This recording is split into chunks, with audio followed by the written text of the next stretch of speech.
Hello everyone. Just laughing about the smoke. So, maybe one of those days where the smoke wants to play with us. And that's okay. It's all good. Whew. All right. Well, happy Monday. We are in February, obviously.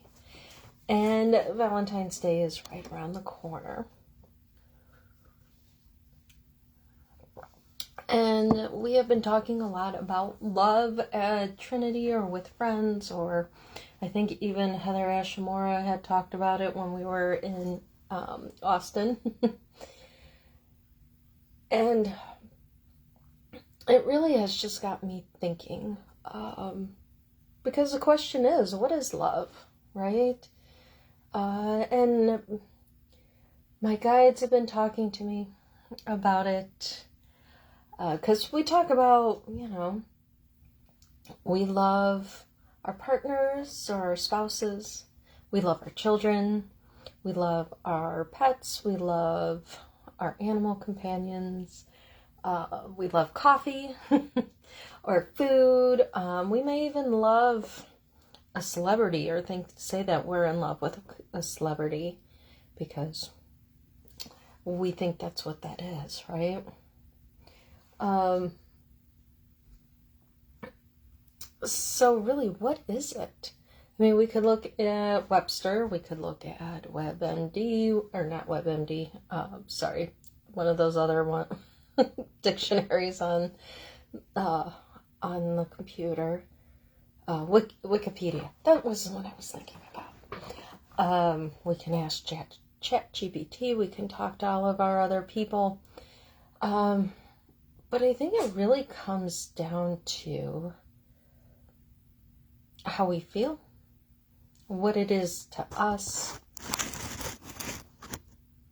what our definition is. So, and I think a lot of people have been discussing it for 1,000 years. And I don't think there's any one single official definition. Or a definition or a number of types, because it's just used so widely and differently. So typically, when we feel love, we have a connection with another person or something. So I am just absolutely loving the smoke today. It's just all, even though I have it back further, it's just all playing right here.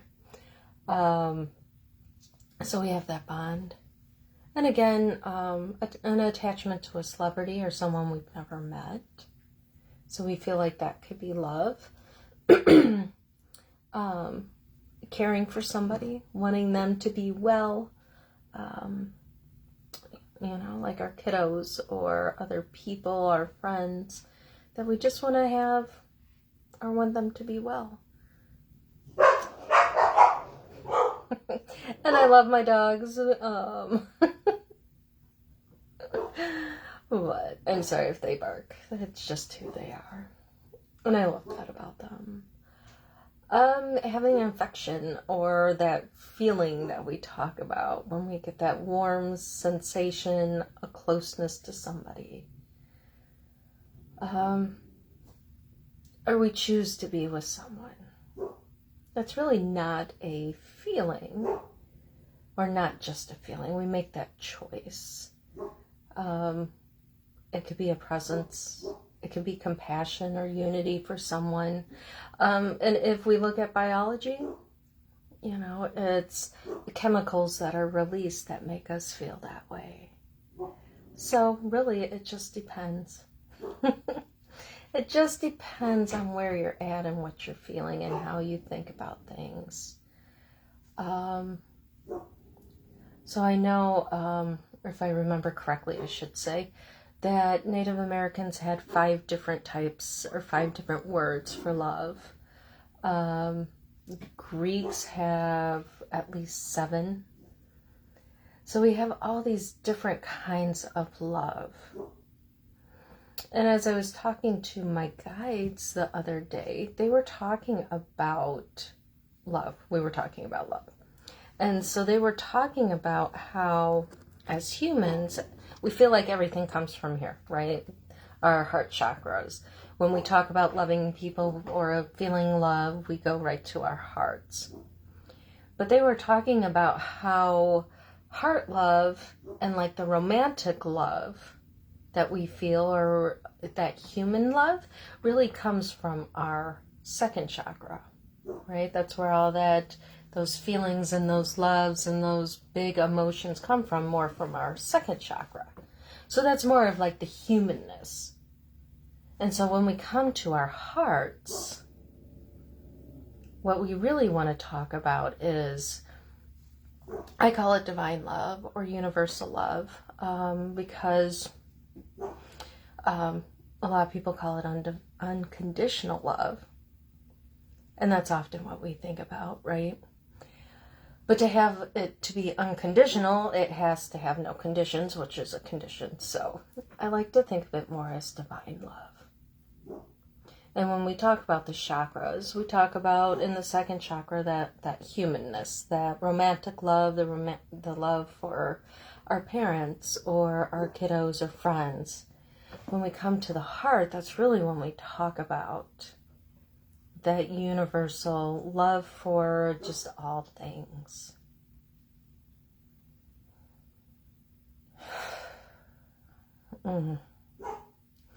And so having those feelings, though, as we've talked about many, many times, having those feelings, having those experiences can help get us lined up with whatever emotion or feeling we're looking to connect with. And so, I don't know about you, I love my pets or my animal companions. They are part of my family. And to have that, truly, dogs can teach us about unconditional love or divine love. And I mean, they're just there. And they love us no matter what. And that really is that divine, universal love, because they just love.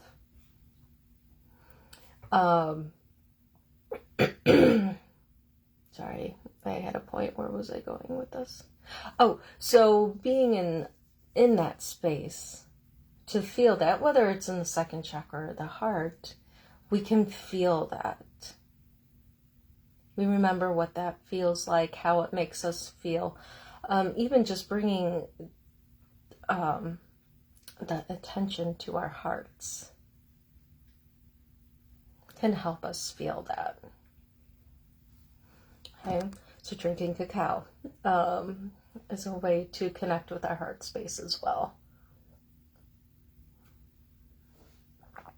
Okay. And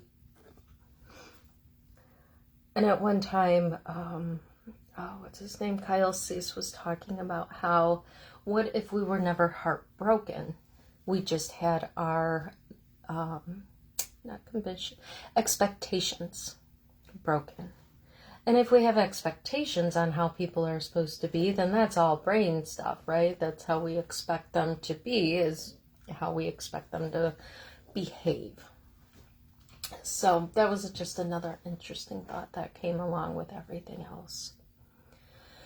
So, and the other part I was meant to talk about was that when we feel like we're in love, or we feel something so deeply for another person, it's often seen as a weakness or as being vulnerable.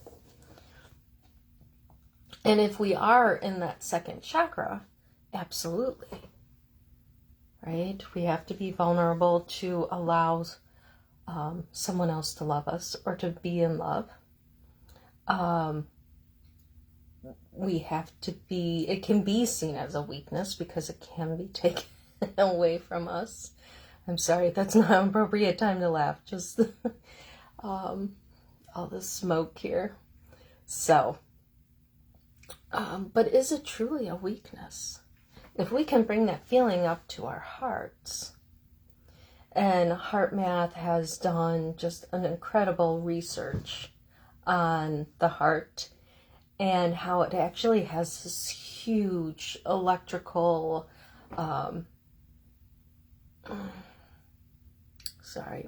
brain stopped working. Come on. But electrical field, thank you, around us that can reach out like 6 feet. And our brains are not that far out. Still has a lot of electrical, but, hi babies. But it still does not go as far as the heart does.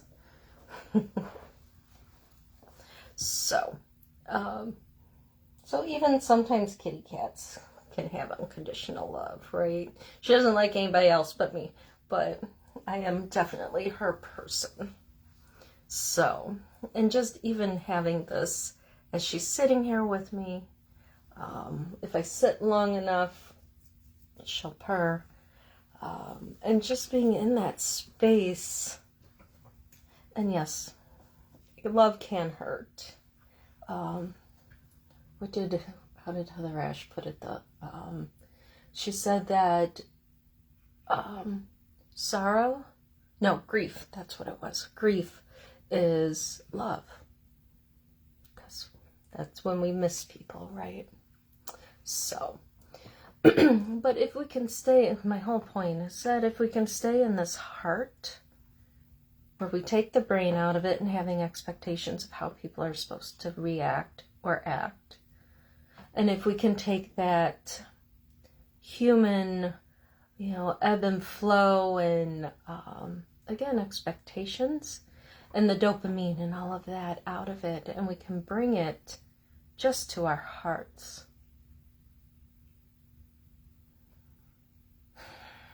Then we know love can never die. It may change, it may shift, but it doesn't die. And it's just an energy. So just some different ways to think about love, at least how I see it. You can agree or disagree, and that's perfectly fine.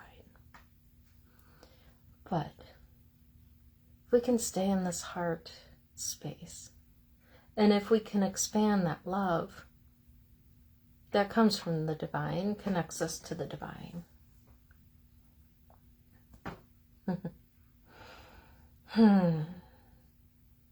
Then that can't be taken away from us. We can't be hurt by it. And actually it becomes protection. So, just something to think about. All right, so let's see.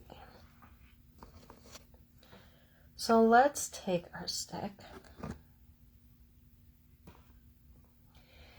And any of those old stories about being heartbroken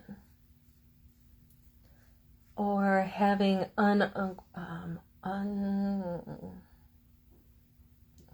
love, that I don't know if that's the word I want, but that love that was not returned when we cared about somebody, when we had a crush or feelings, or any of those things that maybe we feel heartbroken.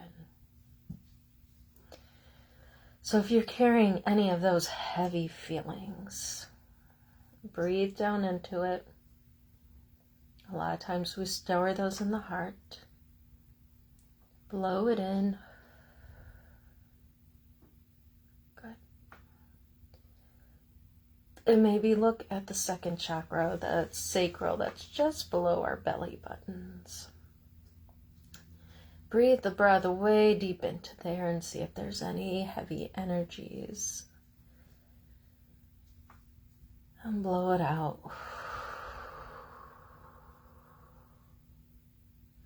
Or if you're feeling anything else, any other pains in your body, any sensations.